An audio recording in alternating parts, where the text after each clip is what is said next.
આજે ડેડિયાપાડાના ધારાસભ્ય ચૈતરભાઈ વસાવા, નિરંજનભાઈ અને તમામ આમ આદમી પાર્ટીના કાર્યકર્તા બધાને મારા જોહાર, જય આદિવાસી।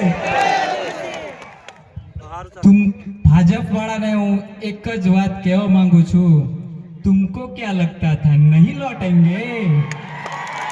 गलत, जब तक तोड़ेंगे नहीं छोड़ेंगे नहीं।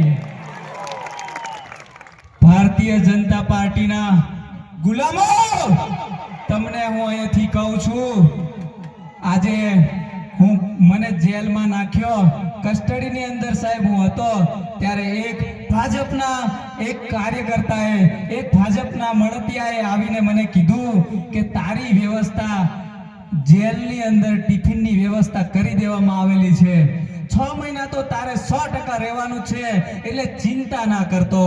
આવી મને ભાજપ વાળાએ આવીને કીધું ત્યારે મેં એમને કીધું કે ભાઈ મને જેલના રોટલા ખાવા માટે મોકલવામાં આવે છે તો હું જેલના રોટલા ખાઈશ, તમારા નહીં। આજે યુવાન, આજે એક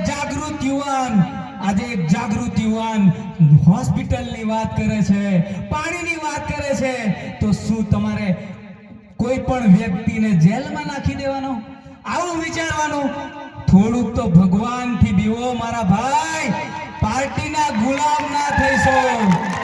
આજે એક સીધો સાદો વ્યક્તિ, કોઈ પાર્ટીનો વ્યક્તિ નતો અને આજે મને પાર્ટીમાં જવા માટે મજબૂર કરી નાખ્યો।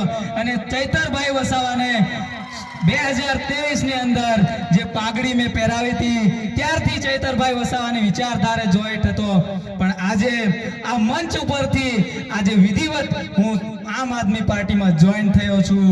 આજે મારા કવાટના વિસ્તારની વાત કરીએ તો રસ્તાઓની વાત કરીએ, પાણીની વાત કરીએ ત્યારે ભાજપના નેતાઓને તેલ રેડાય છે, પેટમાં તેલ રેડાય છે દોસ્તો।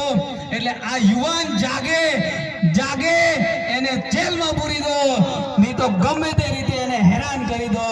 આપણા આંબા ડુંગરના જે સરપંચ છે એમને પણ એમની નોકરી છોડવા માટે મજબૂર કરી દીધા। એટલે આજે રાઠવા આદિવાસી બોલતો ના થાય એના તમામ પ્રયત્નો આ લોકો કરી રહ્યા છે દોસ્તો।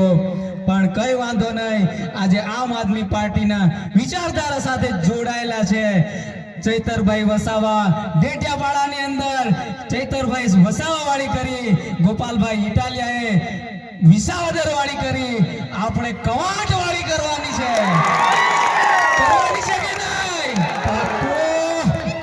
એટલે આ મંચસ્થ મહાનુભાવો આવેલા છે, એમની સાથે